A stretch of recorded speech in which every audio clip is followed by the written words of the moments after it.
Hello students and welcome. In the today class we basically discuss the exercise 1.4 new NCERT class 9 maths number system. So 1.4 exercise के अंदर आपने देखा होगा कि root की values आ गई हैं जिसमें हमें अभी जो डिस्कस करेंगे कि रैशनल और इरेशनल नंबर हम कैसे फाइंड आउट कर सकेंगे, कौन सा नंबर रैशनल नंबर है, कौन सा नंबर इरेशनल नंबर है. So start करते हैं इसको. So before starting, my name is Khushboo Jain and welcome back to my channel. My you will see the first question says today basically I am giving you the introduction first. Before starting the exercise 1.4, I just give you the introduction first. See what the basically exercise says. How can you solve this? See हम इन rules को भी पढ़ेंगे. पहले question मैं आपको बता देती हूँ. Check whether the 7√5 root 2 plus root 21 pi minus 2 are irrational numbers और नॉट. हमें ये पता लगाना है कि ये सारे नंबर्स हम कैसे फाइंड आउट कर पाए कि ये रैशनल नंबर है या इरेशनल नंबर है. It's a very easy process. See अगर मैं आपको इसको यहाँ पे कैलकुलेट करके तरीके से बताऊँ तो भी आप समझ पाएंगे कि ये रैशनल नंबर है या इरेशनल नंबर है. लेकिन आपको यहाँ पर कुछ कीज दी हुई है मैंने विच इज़ वेरी इंपॉर्टेंट. देखिए अगर हमें पता हो कि ये रैशनल नंबर है और रैशनल नंबर में हमें इरेशनल नंबर को एडिशन करते हैं तो बिना सोचे समझे आप ये बता सकते हैं कि वो आंसर इरेशनल नंबर आएगा. लेकिन आपको आइडेंटिफिकेशन पता होना चाहिए कि रैशनल नंबर की आइडेंटिफिकेशन क्या होती है और इरेशनल नंबर की आइडेंटिफिकेशन क्या होती है. लास्ट वीडियो जो मैंने अभी एक्सरसाइज 1.3 का क्वेश्चन नंबर 8 और 9 कराया था उसमें भी मैंने आपको बताया था कि इरेशनल नंबर्स की जैसे दो कैटेगरीज होती है. आपको पता है कि पाई भी हमारा इरेशनल नंबर के अंदर आता है. साथ ही साथ हमारी जो रूट की वैल्यूज टर्मिनेट नहीं होती वो भी हमारी इरेशनल नंबर्स में आती हैं. ठीक है, तो इस तरीके से हम बताते हैं. और नॉन टर्मिनेटिंग के साथ जो नॉन रिकरिंग होती है मतलब जिसमें हम ये कह सकते हैं कि एक तरह का कोई पैटर्न फॉलो नहीं होता. जैसे कि आप ये कह सकते हैं 0.001 0001 लाइक एक एक जीरो इंक्रीज हो रही है उस पैटर्न के अंदर. तो कोई एक ऐसा पैटर्न फॉलो होता है नॉन रिकरिंग होता है. कोई एक पर्टिकुलर एक ऐसा पैटर्न जो रिकरिंग नहीं हो रहा, रिपीट नहीं हो रहा, तो नॉन रिकरिंग नॉन टर्मिनेटिंग वो भी इरेशनल नंबर होता है. तो rational plus irrational is equal to irrational number. अगर हम बात करें सेकंड की तो रैशनल नंबर में अगर हम माइनस करते हैं इरेशनल नंबर को या आप ये कह सकते हैं कि इरेशनल नंबर में माइनस करते हैं रैशनल नंबर को तो भी हमारी जो की आएगी वो आएगी इरेशनल नंबर. मल्टीप्लाई करते हैं जैसे हम यहाँ पे प्रोडक्ट की बात कर रहे हैं. Product is equal to rational multiply by irrational number, so we always get the irrational number. And the third key, fourth key is basically rational upon irrational, or you can say irrational upon a rational. You will always get irrational number. So इस सभी category में आप देख सकते हैं हमें irrational number find out होगा. तो देखिए अब इस क्वेश्चन के अंदर क्या चीज़ है. जैसे आपने देखा यहाँ पे √5 की मैंने वैल्यू लिखी हुई है विच इज नॉन टर्मिनेटिंग मतलब जो सो ऑन हो रही है. लेकिन आप देख सकते हैं यहाँ पे 236 नॉन रिकरिंग भी है, कोई पैटर्न फॉलो नहीं हो रहा है यहाँ पर. सेम एज √2 है 1.4142 एज सो ऑन मतलब ये चलता जा रहा है तो नॉन टर्मिनेटिंग साथ में नॉन रिकरिंग है.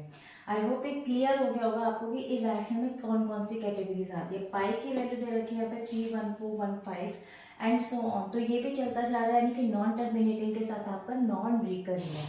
ओके तो देखिए अब इसके अंदर यहाँ पर 7√5 दे रखा है. अगर मैं इसको सॉल्व करके देखूँ तो आपको बता सकती हूँ कि √5 की वैल्यू जैसे ये आपको दे रखी है तो 7√5 के अंदर आप मल्टीप्लाई करेंगे 7 इंटू 2.236.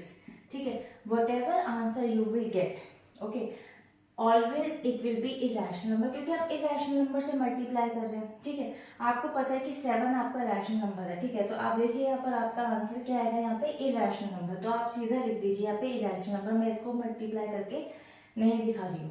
ठीक है, अब यहाँ पे देखिए सेकेंड वाला ऑप्शन क्या दे रखा है 7/√5. तो आप यहाँ पे भी यही कर सकते हैं. √5 की आप यहाँ पे वैल्यू रख दीजिए 2.236. अगर आप इसको कट भी करते हैं या फिर इसको इससे डिवाइड करके निकालते हैं जैसे इसका पॉइंट आप हटा दीजिए. ठीक है, 3 वैल्यू रखिए तो आप यहाँ पे 3 ले लीजिए. पर तब भी आप इसको कटिंग करके जो मल्टीप्लाई करेंगे डिवाइड करेंगे तो आपका आंसर आप देख सकते हैं यहाँ पे rational upon irrational. It's basically you always get the irrational number. तो ये भी आपका यहाँ पे इरेशनल नंबर ही आएगा. और नेक्स्ट क्वेश्चन दे रखे हैं यहाँ पे √2 प्लस 21. अब आप देख सकते हैं कि इसे 21 आप कह सकते हैं रैशनल नंबर है. यहाँ पे आपने देखा कि इरेशनल या रैशनल प्लस कर रहे हैं, रैशनल प्लस इरेशनल, आपको यहाँ पे इरेशनल नंबर ही मिलेगा. देखिए क्योंकि आप इसमें इरेशनल नंबर ले रहे हैं, क्योंकि वैल्यू इरेशनल नंबर की दे रहे हैं, चाहे वो प्रोडक्ट हो, मल्टीप्लिकेशन हो, सब्ट्रैक्शन हो, डिवीजन हो। आपने एक वैल्यू आपने लिया इरेशनल की, और इरेशनल नंबर की जैसे मैंने यहाँ पे वैल्यूज लिखी है वो नॉन टर्मिनेटिंग है, नॉन टर्मिनेटिंग, नॉन रिकरिंग, तो always you will get the answer in irrational. ये एक अंडरस्टूड है। जैसे आप एक सिंपल एक बात लीजिए, जैसे आपको बहुत सारी ऐसी कीज सिखाई जाती है, जब भी हम मल्टीप्लिकेशन या डिवीजन करते हैं तो बच्चों को प्रॉपर्टीज कराई जाती है, स्टूडेंट्स को 6-7 स्टैंडर्ड के अगर मैथ्स की हम बात करें तो उन प्रॉपर्टीज में क्या होता है, जैसे हम देखते हैं 1 की प्रॉपर्टी क्या है, 0 की प्रॉपर्टी क्या कहती है। तो अगर हम 0 को मल्टीप्लाई करें, ठीक है, तो 0 बन जाता है। अगर 0 को किसी भी एक सिंपल नंबर में ऐड करें तो नंबर गेट होता है हमारे को। इस तरह की प्रॉपर्टीज सिखाई जाती है। तो इसी तरह से ये प्रॉपर्टीज ही आपकी कीज है बेसिकली, तो आपको पता लग जाएगा सिंपली ये नंबर आपका इरेशनल नंबर में मिलेगा।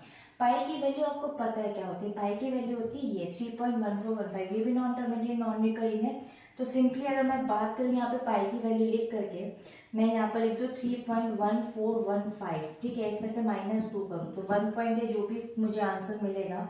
ऑब्वियसली ये नॉन टर्मिनेटिंग है, ठीक है ना, नॉन रिकरिंग है। तो जब ये है तो इसमें भी आंसर मेरा फिर पॉजिटिव में मतलब कैसे आ जाएगा कि मेरा ये रैशनल बन जाए, इरेशनल रैशनल कैसे बन जाएगा, नहीं बनेगा। तो I will get irrational basically. Subtract की भी आप यहाँ पे देख सकते हैं, मुझे आंसर यहाँ पे इरेशनल में ही मिलेगा, राइट। तो ये कुछ इंट्रोडक्शन की थी बेसिकली। अगर हम स्टार्ट कर रहे एक्सरसाइज 1.4, तो ये कुछ इंट्रोडक्शन की थी, इससे आपको इजी रहेगा क्वेश्चंस को अंडरस्टैंड करने में। मूव करते हैं एक्सरसाइज 1.4, क्वेश्चन नंबर फर्स्ट। अब आप देख सकते हैं कि इस question number first, exercise 1.4 question number first हमारा क्या बोलता है, classify the following numbers as rational और इरेशनल। ओके, तो हमें फाइंड आउट करना है कि रैशनल नंबर है या इरेशनल नंबर है। देखिए आपको फर्स्ट क्वेश्चन यहाँ पे दिया होगा 2 माइनस रूट 5, तो मैं इसका यहाँ सोल्यूशंस लिखती जाती हूँ। C 2 minus root 5, now as you can see here 2 is basically a rational number. अगर मैं माइनस करती हूँ उसमें इरेशनल नंबर, तो मैंने भी आपको की बताई थी कि rational minus irrational number always you will get in the answer is irrational number. So you will just specify this is the irrational number, that's it। you don't have to find the basically answer कि आपको root 5 की value लिखनी है then आप उसमें से subtract करेंगे, नहीं, आपको सिंपली बताना है रैशनल नंबर, इरेशनल नंबर है कि इरेशनल। तो मैंने बता दिया इसको ये इरेशनल नंबर है। आपको यहाँ पे जस्टिफाई नहीं बोला है। If the answer is question requirement is you justify your answer, so you have to solve the question, okay, but there is no justification। so root 23 क्योंकि ये ब्रैकेट में है एंड -23, तो सबसे पहले क्या करेंगे, इसका ब्रैकेट ओपन कर लेते हैं सिंपली। तो 3 plus root 23 minus root 23, now you can see plus and minus root 23 या तो कट हो जाएंगे, आप जीरो भी कर सकते हैं, तो आंसर आपका आ जाएगा 3, ठीक है। अब बेसिकली 3 क्या है, 3 को आप एक नंबर आपके पास आया, 3 को आप 3/1 भी कर सकते हो, तो ये p/q की वैल्यू में आ गया। क्योंकि ये p/q में आ गया तो आप इसको सिंपली लिख सकते हो कि ये आपका रैशनल नंबर है। ओके, ये आपका रैशनल नंबर है, simply you can write this is the rational number. Okay, hope आपको क्लियर हो गया होगा। नेक्स्ट क्वेश्चन पर मूव करते हैं। Next question is this 2√7/7√7। It's a very simple question. See इसमें आपको क्या करना है, यहाँ पे √7 है और यहाँ पे 7√7 है। 7 को 7 यानी कि अपॉन में वैल्यू जब भी होती है इस तरीके से तो कट हो जाएंगी, तो आपके पास आंसर आ जाएगा 2/7। तो 2/7 इज बेसिकली p/q की फॉर्म में, तो ये भी आपका क्या हो जाएगा, रैशनल नंबर। ये भी आपका यहाँ पर हो जाएगा rational number. Okay, so just move to next question. 1/√2। 1/√2 अगर आप इसको रैशनलाइज करते हैं तो आपको पता होगा कि जब भी नीचे रूट की वैल्यू होती है तो उसको मल्टीप्लाई करते हैं सेम उसी नंबर से, ऊपर भी और नीचे भी। तो या तो आप इसको रैशनलाइज कर लीजिए, then you will get to know about the answer. Otherwise आपको वैसे भी पता है कि रैशनल अपॉन इरेशनल और irrational upon rational always you will get the irrational number. तो आप इसको वैसे भी लिख सकते हैं या फिर आप इसको ऐसे करके भी दिखा सकते हैं, √2/√2। तो 2 का बेसिकली ये तो 2 हो जाएगा √2। तो irrational upon rational number always irrational number ही होगा, तो ये भी आपका आंसर यहाँ पे आ जाएगा इरेशनल नंबर। राइट, क्लियर हो गया होगा। नेक्स्ट क्वेश्चन पे मूव करते हैं। देखते ही पता लग रहा है ये वाला क्वेश्चन, पाई की वैल्यू को मल्टीप्लाई करें। प्लस माइनस करे या कुछ भी करे, पाई ऑलवेज अपने आप में क्या है, इरेशनल नंबर है, नॉन टर्मिनेटिंग और नॉन रिकरिंग है। तो इसको मैं यहाँ पर लिख देती हूँ 2 पाई। तो 2 पाई इसका मतलब है 2 इंटू पाई है, ठीक है। तो ये rational into irrational always get irrational number. आप चाहे तो यहाँ पे पाई की वैल्यू पुट करके भी आंसर दिखा सकते हैं। इट्स टोटली डिपेंड कि ये क्वेश्चंस एमसीक्यूज में आते हैं या फिर आपको लिखा था जस्टिफाई, 1 मार्क का क्वेश्चन है तो आप सिंपली लिख सकते हैं इतनी आइडेंटिफाई दे करके, उसको प्रॉपर्टी साथ में लिख सकते हैं, then you will get full marks. कि टीचर को पता लगता है कि प्रॉपर्टी लिखी है, बच्चे को कीवर्ड पता है, और कीवर्ड पता होने से आपको इसमें सिंप्लीफाई करने की भी जरूरत नहीं पड़ती, then you will get full marks. अगर 2 मार्क का क्वेश्चन है then you have to put the value of pi and multiply, then after get the answer. तो डिपेंड करता है मार्क्स के ऊपर, डिपेंड करता है एमसीक्यू है या क्या क्वेश्चन की रिक्वायरमेंट है, ठीक है। वो आपको क्लियर होगा। मूव करते हैं सेकंड क्वेश्चन के ऊपर। See the next question says simplify each of the following expressions. अब देखिए आपको यहाँ पे क्वेश्चन दे रखा है, ठीक है। ये जो क्वेश्चन दे रखा है, सबसे पहले जब भी आप क्वेश्चन को देखेंगे तो सबसे पहले एक आइडेंटिटीज, आपने यहाँ पे 8th स्टैंडर्ड में भी और वैसे भी आइडेंटिटीज देखी होंगी कि जैसे a प्लस बी का whole square, a minus B का whole square, a plus B, a minus B क्या होता है आपका। इसी तरीके से we will basically identify the identification first, ठीक है, and then solve the question. See यहाँ पर आप देख सकते हैं, यहाँ पे ये बिल्कुल अलग है, यानी कि a प्लस बी है और यहाँ पे a प्लस बी नहीं जा रहा है, यहाँ पे c प्लस डी है। तो a plus B and c plus D. तो जब भी हम ब्रैकेट्स को सॉल्व करते हैं तो always take the value of a। पहले हम a बाहर लेते हैं और उसके बाद ये पूरा ब्रैकेट लेते हैं, सेकंड वाला ब्रैकेट पूरा ले लेते हैं, एंड देन प्लस b लेते हैं हम इसके मतलब इसके साइन के साथ में, और c प्लस डी ले लेते हैं। इस तरीके से हम क्वेश्चन को सॉल्व करते हैं। तो ये हो जाता है ac plus ad, and then b को c से मल्टीप्लाई करा तो bc, प्लस b को d से मल्टीप्लाई करा तो bb। ये इसकी बेसिकली क्या हो जाती है, आइडेंटिफिकेशन। ये इसकी प्रॉपर्टी एक तरह से आप कह सकते हैं कि इस तरीके से इस क्वेश्चन को सॉल्व करते हैं। इस क्वेश्चन को भी यहाँ पे सॉल्व कर लेते हैं, ठीक है। तो 3 अगर हम यहाँ पे लेते हैं तो वैल्यू आ जाएगी आपकी 2 प्लस रूट 2। उसके बाद में आप यहाँ पे लेंगे प्लस रूट 3 और ब्रैकेट में आप ले लेंगे यहाँ पे इसकी वैल्यू ले लेंगे आप ब्रैकेट में 2 प्लस रूट 2, सेकेंड वाला ब्रैकेट आप पूरा ले लेंगे यहाँ पे, राइट। इस तरीके से आप ले लेंगे। अब इसको सॉल्व कर लेते हैं इस क्वेश्चन को। सिंपली 3 इंटू 2 हो जाएगा 6। उसके बाद 3 को मल्टीप्लाई करेंगे रूट 2 से तो 3 बाहर आ जाएगा और रूट 2 आपका एज इट इज रहेगा। देन आप लगाएंगे यहाँ पे एडिशन का साइन, क्योंकि प्लस प्लस यहाँ पे प्लस ही आएगा। रूट 2 तो रूट 3 को मल्टीप्लाई करेंगे 2 से, 2 बाहर आ जाएगा और रूट 3 आ जाएगा। प्लस और plus is equal to plus, then root 3 and root 2, तो रूट तो रहेगा ही आपका, और 3 और 2 को मल्टीप्लाई करके आपका आंसर आ जाएगा यहाँ पे 6। Now you can see here there is value of roots root 2, root 3 and root 6, right? there is a difference, मतलब आपको देख सकता है डिफरेंट वैल्यूज है। अगर यहाँ मल्टीप्लिकेशन होता तो मैं इजीली इन सारे रूट्स को मल्टीप्लाई कर सकती थी, बट यहाँ पे एडिशन का साइन है या फिर सब्ट्रैक्शन का साइन होता तो मैं इनको फर्दर सॉल्व नहीं कर सकती हूँ। तो बेसिकली जो आपका आंसर आएगा वो आंसर यही रहेगा, you can not solve further. तो the question answer is basically 6 plus 3 root 2 plus 2 root 3 plus root 6। तो this is the answer. So move करते हैं next question. This is the second question. अब ये क्वेश्चन तो बहुत ही इजी है। ये क्वेश्चन मुझे लगता है मैनी टाइम्स आप कर चुके हो ऑलरेडी प्रीवियस क्लासेस में। See this is the question 3 plus root 3 3 minus root 3। तो आई थिंक आपको आइडेंटिफिकेशन हो रहा होगा। This is a plus B and a minus B. तो आइडेंटिफिकेशन बता देती हूँ आपको। तो आइडेंटिफिकेशन होती है ए प्लस बी और ए माइनस बी की। अगर हम बात करें तो आइडेंटिफिकेशन होगी ए का होल स्क्वायर और बीच में माइनस का साइन आता है एंड बी का होल स्क्वायर, राइट। तो ये इसका आइडेंटिफिकेशन होता है, ठीक है। अब इस क्वेश्चन को कैसे सॉल्व करेंगे, सबसे पहले हम एक काम कर लेते हैं, यहाँ पर ना वैल्यू लिख लेते हैं। ए की वैल्यू होती है 3, यहाँ पे ए की वैल्यू बैठ रही है 3, ठीक है, एंड बी की वैल्यू यहाँ पे बैठ रही है आपकी रूट 3। ये एक बहुत ही अच्छा साइन होता है जब आपको ये पता होता है कि वेरिएबल्स यहाँ पर कौन सा वैल्यू है, वेरिएबल्स की वैल्यू क्या है, ठीक है। तो it will easy to basically use this identification according to the variables value. तो आपको इजी हो जाता है। देख सकते हैं यहाँ पे ए का होल स्क्वायर, तो आप वैल्यू से पुट करना, आपको क्वेश्चन देखने की जरूरत नहीं है। तो इसकी वैल्यूज पुट कर लेते हैं यहाँ पे 3 का होल स्क्वायर माइनस रूट 3 का whole square. Absolutely right, right. 3 का होल स्क्वायर 9 होता है माइनस रूट 3 इंटू रूट 3। आपको पता होगा कि जो रूट हटता है तो बेसिकली वो 1/2 बन जाता है। आई होप आपको पता होगा, मैंने बहुत बार अपनी वीडियोस में भी बताया।